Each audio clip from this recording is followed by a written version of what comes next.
অর্থাৎ শ্রীকৃষ্ণ যখন কালিয়ানাগকে দমন করেন তখন এভাবে কিন্তু একটা পোজ দিয়েছিল। মানে আমি দেখেছি বলে এই জন্য বলতেছি, কারণ এভাবে একটা পোস্ট দিয়েছিল, কিন্তু রিয়েলিটি তো আমরা দেখিনি। তো তখন এভাবে পোস্টটা দিয়েছে। আর কিন্তু এখানেই এটা হলো গড়িয়া ইস্কন মন্দিরে সুন্দরভাবে তুলে ধরা হয়েছে। আর আসলে কিন্তু অনেক অসাধারণ লাগতেছে, অর্থাৎ ভোলানাথের এখানে। তো ভোলানাথ কিন্তু আসলে কি এখানকার সিনারিটা, তারপর ব্যাকগ্রাউন্ডটা কিন্তু অনেকটা অসাধারণ করেছে। কারণ দেখুন, মানে ওখানে যদি মোটর চালু করে দেওয়া যায় তাহলে মনে হয় এদিক থেকে ঝর্ণা পড়তেছে, এমন একটা পজিশন আসবে। আসলে এদিকে আমাদের আছে পার্বতী মা। তো আমি আপনাদেরকে দেখাই, এই যে এদিকে পার্বতী মা আছে আর এখানে ভোলানাথ। আর এদিক থেকে করা হয়েছে, আমি দেখাই আপনাদেরকে। দেখুন অনেক সুন্দর করে মূর্তিটা তৈরি করা হয়েছে। আর এখানে দুজন তো দিয়েছে, আর আসলে অনেক সুন্দর কিন্তু লাগতেছে এখানে। এটাও কিন্তু শ্রীকৃষ্ণরই অর্থাৎ বিষ্ণুরই আরেক রূপ, কারণ এখানেও অনেকটা কিন্তু অনেক সুন্দর প্রভু, যিনি মনে করেন যে আমাদের সনাতন ধর্মের জন্য অনেকটা কিবা করেছেন, যেটা বলতে পারবো না কতটুক, কিন্তু যতটুক জানি অতটুক বলতেছি। আর আসলে এখানে কিন্তু এখনো মানে এটা শ্রীকৃষ্ণ কালিয়ানাগ যেখানে দমন করে, মানে ওটার আর্টিস্ট। তারপরে এদিকে ভোলানাথ, আর এটা হলো শ্রীকৃষ্ণের মুক্তি, আর এটা হলো শ্রী শ্রী নরসিংহদেবের মুক্তি। তারপরে এদিকে হলো শ্রী মহাপ্রভু চৈতন্য।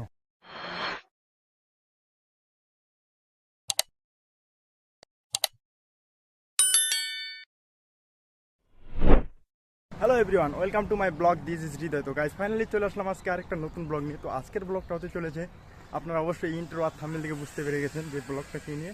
তো চলুন ব্লগের সাথে। গাইজ এখন ডাইরেক্টলি উঠলাম একটা অটোতে, আর অটো নিয়ে ডাইরেক্ট চলে যাব বাস স্ট্যান্ড। আমি এখন যে রোডটিতে আছি এই রোডটি হচ্ছে ঠাকুরগাঁ টু গড়িয়া রোড।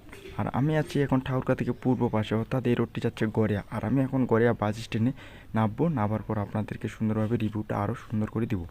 চলে আসছি আমরা ডাইরেক্টলি গড়িয়া বাস স্ট্যান্ডে। আর এখানে অলরেডি এখানে যদি আপনারা গাড়িতে ওঠেন তো এখানে জিজ্ঞাসা করলে আপনাদেরকে দেখা দিবে গড়িয়া ইস্কন মন্দিরের গেট। আর বিশেষ করে এখানে আপনারা ভাড়াটি অবশ্যই বলবেন, আর ভাড়া এখান থেকে নেবে 10 টাকা থেকে 15 টাকা লোক প্রতি গড়িয়া ইস্কন মন্দিরে। আর এটা হলো ইস্কন মন্দিরের প্রথম গেট। আর প্রথম গেটটা আমি এখন দেখাবো আপনাদেরকে। এটা হলো ইস্কন মন্দিরের প্রথম গেট। মানে যখন আমি ছোট ছিলাম, অনেক আগে আসছিলাম, তো তখন এই গেটটা এই গেটটা চালু ছিল। এখন গেটটা কিন্তু লেখা আছে এখানে উত্তর দিকে, মানে এদিকে এখন গেটটা করা হয়েছে। আর এখন আমরা ওইদিকে যাব, আপনাদেরকে দেখাচ্ছি। আর আমি যখন আসছিলাম, মানে অনেক ছোট ছিলাম, মানে স্কুল লাইফে, তখন আমি ওই গেটটা আমাদের চালু ছিল, মানে ওই গেট দিয়ে আমি ইস্কন মন্দিরে ভিতরে যেতাম। আর এখন কিন্তু উত্তর পাশে গেটটা করছে, মানে ওই পাশে আপনাদেরকে দেখাই, রাস্তাটার ওই পাশে এদিকে এখন গেটটা করা হয়েছে। আমরা এখন ইস্কন মন্দিরের গেট দিয়ে প্রবেশ করতেছি ইস্কন মন্দিরের ভিতরে। আর এখানে কিন্তু তোমরা দেখতেছো যে পুলিশের বক্স দিছে, মানে এখানে পুলিশ যখন পুজো হয় তখন মনে করো যে একটা অনেকজন লোকজন হয়ে যায়, তখন পুলিশের জন্য একটা ক্যাম্প দিয়েছে এদিকে। আর এদিকে আপনাদেরকে ইস্কন মন্দিরের পুরোটা, আর এদিকে আপনারা দেখুন এদিকে মনে করেন যে গ্যারেজ দিয়েছে। আর এটা হলো পুরো ইস্কন মন্দির মানে প্রবেশ পথের রাস্তাটুকু, যে এই পাশ থেকে ওখান দিয়ে দেখতে পারবেন আপনারা। ইস্কন মন্দিরের পুরো মানে ভিতরে ঢুকে গেছি, প্রবেশ পথ দিয়ে ভিতরে ঢুকেছে। আর এখন ইস্কন মন্দির আছে এদিকে, আর এই পাশে আছে ইস্কন মন্দিরের চূড়াগুলো, মূর্তিগুলো। আর এই পাশে হলো গেটের পথগুলো। মন্দিরে ঘুরতে খুব ভালো লাগতেছে, মানে অনেক সুন্দর, মানে গাছ গাছলে দিয়ে দেখতেছেন অনেক সুন্দর করে দিচ্ছে এখানে, খুব ভালো লাগতেছে।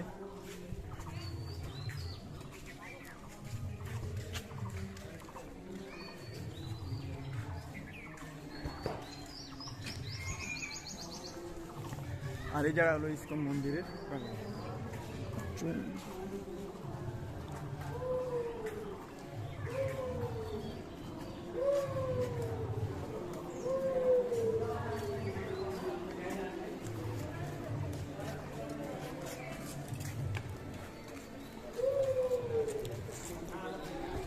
একটা কথা বলি, সেটা হলো ইস্কন মন্দিরে আসলে আজকে আর শুক্রবার, এই জন্য বিশেষ করে লোকজনও প্রচুর, মানে লোকজনও আসছে অনেক, দেখতেছেন।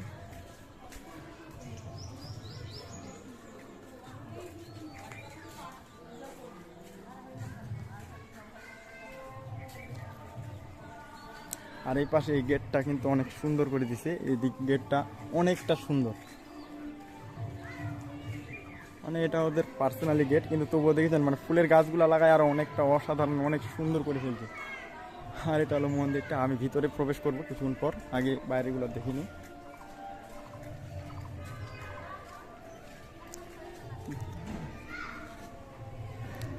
আর এই জায়গায় আছে তীর্থ, অর্থাৎ এখানে 108টি মানে 108টি মন্দির ঘোরার পর মনে করেন যে মাটি নিয়ে আসছে এখানে কৃষ্ণ নাম জপ করলে মানে মন অনেক পবিত্র হবে, মানে অনেক শান্তি হবে এগুলো বলা হয়েছে। আর এই পাশে একটা গাছ আছে, যে গাছে দেখেন লাল লাল সুতা বেঁধে দেওয়া। আর এই গাছে লাল সুতো বাঁধলে কি হয়, অর্থাৎ এই গাছে লাল সুতো বাঁধলে মনে করেন যে মানুষ বলে যে কোনো ইচ্ছা থাকলে সেই ইচ্ছাগুলো জন্য অনেকজন ইচ্ছা করে বেঁধে দেয় যেন সেই ইচ্ছাগুলো পূরণ হয়। আর অর্থাৎ এটা গাছ, তো এই জন্য বেশি মানি আমরা। আর এখানে অনেক কিছু দেখালাম, এখন একটু পর ভিতরে প্রবেশ করব, মানে মন্দিরের ভিতরে প্রবেশ করব। আমি কিন্তু এবার মন্দিরের ভিতরে প্রবেশ করব। আর এখানে মন্দিরের ভিতরে দেখছি অনেকগুলো জন মানুষ বসে আছে। আর এদিকে আমি আপনাদেরকে দেখাই যিনি ইসকন মন্দির তৈরি করেছেন, অর্থাৎ যখন সনাতন ধর্মের কোনো প্রচার ছিল না তখন এই মানুষটি আমাদের সনাতন ধর্মটিকে অনেক সুন্দরভাবে ধরে রেখেছেন। কারণ এই মানুষটি প্রথমে আমেরিকায় সুন্দরভাবে সনাতন ধর্মটি তুলে ধরেছে। আর এদিকে একটু পরে গেলে আমাদের এদিকে শ্রীকৃষ্ণের মুক্তি পাবেন আপনারা, কারণ যার সাহায্যে আমরা এই জায়গায় এত সুন্দর একটা পজিশন হয়েছে। আর এটা হলো মন্দিরে, যে ভিতরে দেখছেন একটি সুন্দর করে শ্রীকৃষ্ণ আছে, একটু আমি আপনাদেরকে জুমিং করে দেখাই, অসাধারণ লাগতেছে না? এভাবে আমাদের ইসকন মন্দির সুন্দরভাবে তৈরি করেছিলেন। আমরা এদিকে যে মূর্তিগুলো আছে অর্থাৎ শ্রীকৃষ্ণ, নরসিংহ, তারপরে শিবের, সেখানে ঢুকতেছি। আসলে কি এখানকার এই গেটটা যে দিক দিয়ে আসলাম। আর এদিকে আমি আপনাদেরকে আগে দেখাই, এদিকে আছে মুক্তিগুলা।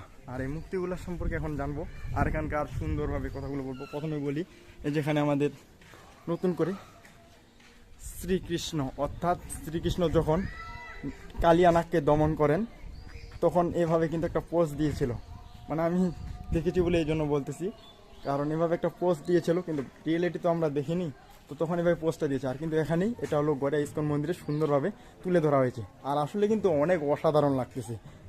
এখান থেকে তারপর দ্বিতীয়তে আসি আমাদের শিবশঙ্কর, অর্থাৎ ভোলানাথের এখানে। তো ভোলানাথ কিন্তু আসলে কি এখানকার সিনারিটা, তারপর ব্যাকগ্রাউন্ডটা অনেকটা অসাধারণ করেছে। কারণ দেখুন, মানে ওখানে যদি মোটর চালু করে দেওয়া যায় তাহলে মনে হয় এদিক থেকে ঝর্ণা পড়তেছে, এমন একটা পজিশন আসবে। আসলে এদিকে আমাদের আছে পার্বতী মা, প্রথমে আপনাদেরকে দেখাই, এই যে এদিকে পার্বতী মা আছে, আর এখানে ভোলানাথ। আর এদিক থেকে একটু পরে আসলেই পরে যায় আমাদের শ্রীকৃষ্ণ মূর্তি, অর্থাৎ শ্রীকৃষ্ণ। কিন্তু আসলে কিন্তু অনেক সুন্দর করে মূর্তিটা তৈরি করা হয়েছে, আমি দেখাই আপনাদেরকে, দেখুন অনেক সুন্দর করে মূর্তিটা তৈরি করা হয়েছে। আর এখানে দুজন তো দিয়েছে, আর আসলে অনেক সুন্দর কিন্তু লাগতেছে এখান থেকে। তারপর এখান থেকে একটু পরে আসলে আসে নরসিংহ, শ্রী শ্রী নরসিংহদেব, অর্থাৎ নরসিংহদেব। কারণ এটাও কিন্তু শ্রীকৃষ্ণরই, অর্থাৎ বিষ্ণুরই আরেক রূপ। কারণ এখানেও অনেকটা কিন্তু অনেক সুন্দর, মানে অনেক সুন্দর লাগতেছে। তারপর দ্বিতীয়ত এদিকে আসে, একটু পরে আসলে পরে শ্রীকৃষ্ণ চৈতন্য মহাপ্রভু, যিনি মনে করেন যে আমাদের সনাতন ধর্মের জন্য অনেকটা কিবা করেছেন, যেটা বলতে পারবো না কতটুক, কিন্তু যতটুক জানি অতটুক বলতেছি। আর আসলে এখানে কিন্তু এখনও মানে এটা আপাতত আর্টিস্ট করে রেখে দিয়েছি, পরবর্তীতে মনে করি যে আরও সুন্দর করে ব্যাকগ্রাউন্ড করবে, মানে আপাতত বুঝতেই পারতেছেন, মানে সৌন্দর্য করার জন্য শুধুমাত্র করে দিয়েছে। আর একটু এটা মানে আপাতত এগুলো সুন্দর করে আর্টিস্ট করে রেখে দিয়েছে, নেক্সট যখন আসবে তখন মনে করে যে আরও অনেক সুন্দর করবে, ওখানে ওটা আর্টিস্ট করবে। আর আমি এখন মানে ইসকন মন্দিরেই আছি, মিন ইসকন মন্দিরেই। আর মিন ইসকন মন্দিরে আসার কারণে আর এখানে সব কিছু সুন্দরভাবে দেখতেছি। আর বিশেষ করে এদিকে যদি যাই, এই পাশে হলো মনে করে যে ইসকনের প্রভুগুলো থাকে, তারপর ওই পাশে মনে করেন শাক সবজি মনে করেন যে এগুলো চাষ করেছে। আর এদিকে থাকার জন্য ওই পাশে থাকার রুম। আর এখান থেকে আমি দূর থেকে দেখাচ্ছি, দেখুন এখান থেকে কিন্তু তিনটাই দেখা যাচ্ছে, অর্থাৎ এইখানে পড়তেছে শ্রীকৃষ্ণ কালিয়ানাগ যেখানে দমন করে, মানে ওটার আর্টিস্ট। তারপর এদিকে ভোলানাথ, আর এটা হলো শ্রীকৃষ্ণের মুক্তি, আর এটা হলো শ্রী শ্রী নরসিংহদেবের মুক্তি। তারপর এদিকে হলো শ্রী মহাপ্রভু চৈতন্য। আর এদিকে মনে হয় আরও মুখ ডিজাইন করতে পারে। আমি পুরো গড়িয়া ইসকন মন্দির আমি আপনাদেরকে ঘুরে দেখাচ্ছি। আর এখন আমরা কিন্তু পুরো গড়িয়া ইসকন মন্দির ঘুরে দেখতেছি, ঠিক আছে? পুরো ভিডিওর সাথে আছেন যারা প্লিজ চ্যানেলটাকে সাবস্ক্রাইব করবেন, সাথে থাকবেন। আর এখান থেকে আমি আপনাদেরকে দেখাই, এই পাশে গেটটা মনে হয় একটু ঘুরে নিই, তো এই পাশে দেখেন, এই পাশে কিন্তু এখান থেকে এখন যাব এই পাশে, কারণ এই পাশে এখন আমরা ঘুরিনি। আর এইটুক জায়গা ঘোরার লাগবে, কারণ এইটুক জায়গা ঘুরেই মনে করি পুরো ইসকন মন্দির মনে করি ঘোরা প্রায় শেষের দিকে হয়ে যাচ্ছে।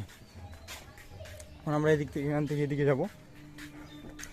আর এদিকে হলো ফুলের বাগান, এদিকে হলো ফুলের বাগান, মানে ফুল টুল চাষ করে, মানে ফল অনেক অসাধারণ। এদিকে দেখতেছেন এখানে ফুল টুল চাষ করছে, গোলাপ ফুল আছে, আর অনেক কিছু অসাধারণ লাগতেছে।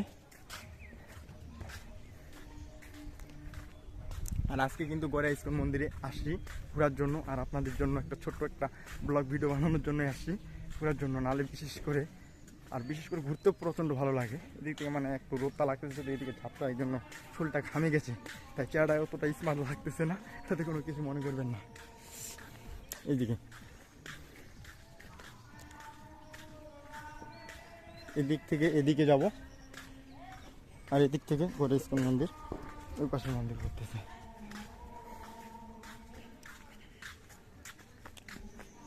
আর এটা হলো মন্দিরের পুরো মানে সিধা গেটটা পড়ে যায়। ধন্যবাদ সবাইকে পুরো ভিডিও দেখার জন্য, আর এখানে ভিডিওটা সমাপ্ত করলাম। Thanks for watching.